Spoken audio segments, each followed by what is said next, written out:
بسم اللہ الرحمن الرحیم۔ السلام علیکم گائز، اگر آپ لوگ ہمارے چینل پر نئے ہیں تو پلیز ہمارے چینل کو سبسکرائب کر لیجئے اور ساتھ ہی بیل آئیکن کے بٹن کو پریس کر لیجئے تاکہ مزید آنے والی ویڈیو آپ لوگوں تک پہنچتی رہے۔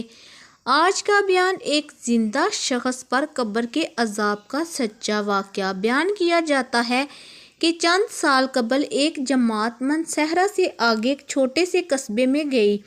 اس جماعت میں ایک شخص ڈاکٹر نور محمد تھا۔ ان کا بیان ہے کہ مسجد سے باہر ادھر ادھر کافی لوگ فارغ بیٹھے تھے۔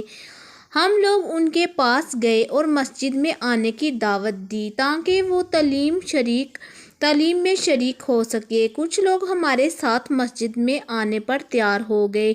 ایک صاحب نے کہا، میں نماز کے وقت آؤں گا اور نماز کے بعد عذاب قبر کا ایک واقعہ آپ لوگوں کو سناؤں گا۔ چنانچہ ظہر کی نماز کے بعد یہ شخص ہمارے پاس بیٹھ گیا۔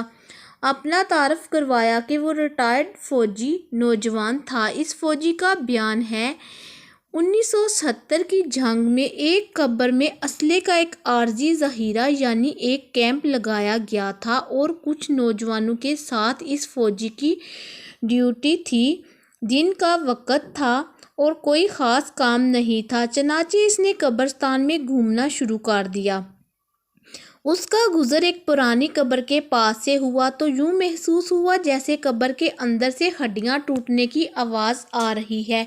اس فوجی جوان نے بتایا کہ میں نے بندوق کے بٹ کے ساتھ قبر کی اینٹیں ہٹائیں تاکہ دیکھے کہ یہ آواز کیسی ہے۔ جیسے جیسے میں مٹی ہٹاتا گیا آواز اور تیز ہوتی گئی اور میری دلچسپی اور خوف بھی بہت بڑھتا گیا۔ دن کا وقت تھا، روشنی خوب پھیلی ہوئی تھی۔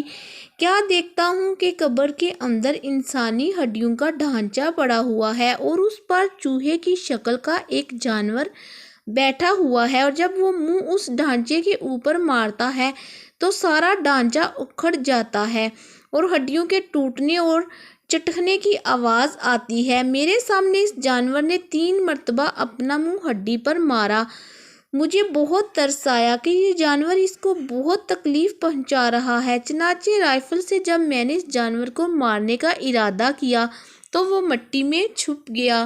تھوڑی دیر کے بعد جانور قبر سے نکل کر میری طرف لپکا اور میرے اوپر ایسی دہشت سے سوار ہوا کہ میں اسے مارنا بھول کر اپنی جان بچانے کی خاطر بھاگ کھڑا ہوا۔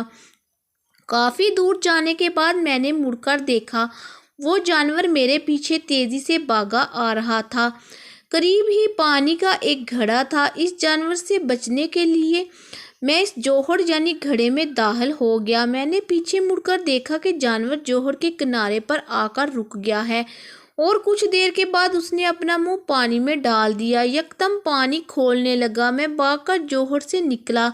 میری ٹانگیں جل رہی تھیں، بہت جلد سرخ ہو چکی اور آبلے پڑ چکے تھے۔ درد کی شدت سے میرا چلنا محال ہو گیا تھا۔ میں نے اپنے ساتھی کو آواز دی تو جب میں نے پیچھے مڑ کر دیکھا تو کچھ نہ تھا بلکہ وہ جانور غائب ہو چکا تھا۔ چنانچہ مجھے ایبٹ آباد کے ہسپتال میں داخل کروا دیا گیا اور پھر وہاں سے راولپنڈی کے بڑے فوجی ہسپتال میں منتقل کر دیا گیا۔ میری ٹانگوں کا گوشت گلنا شروع ہو گیا تھا۔ ہر وقت بدبودار پیپ اور خون رستا رہتا تھا۔ کسی علاج سے افاقہ نہیں ہوا مگر مرض بڑھتا گیا۔ جیسے جیسے دوائی لگتی رہی ویسے ویسے جسم سے گوشت علیحدہ ہوتا گیا۔ اس وقت دونوں ٹانگوں کی صرف ہڈیاں بچ گئی ہیں۔ کچھ گوشت آہستہ آہستہ گل کر علیحدہ ہو چکا ہے اور ہر وقت مردے کی سی بدبو آتی رہتی ہے۔ پھر اس شخص نے ہمیں اپنی دونوں ٹانگیں دکھائیں جن پر پٹیاں بندھی ہوئی تھیں۔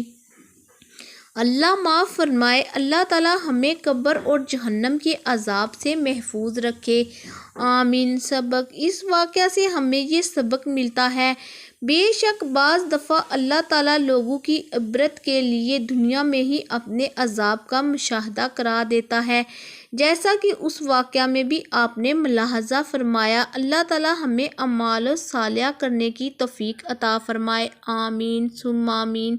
ویڈیو اچھی لگی ہو تو ویڈیو کو لائک، شیئر اور کمنٹ باکس میں آ کر اپنی رائے کا اظہار کیجیے۔